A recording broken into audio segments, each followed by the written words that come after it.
हनुमान की।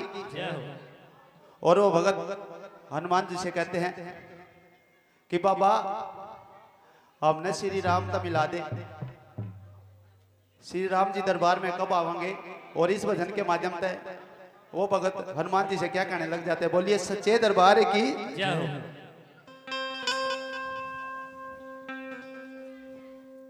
दिखे हो मन खोल बता हनुमान राम तेरा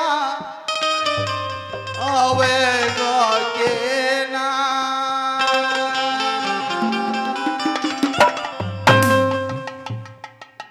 बोलिए सच्चे दरबार की, बोलिए पवन पुत्र हनुमान की। दिखे हो मन खोल बता हनुमान राम तेरा आवेगा तेरा। दिखे हो मन खोल बता हनुमान राम तेरा आवेगा तेरा। दिखे हो मन खोल बता हनुमान राम तेरा आवेगा तेरा।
हलाइए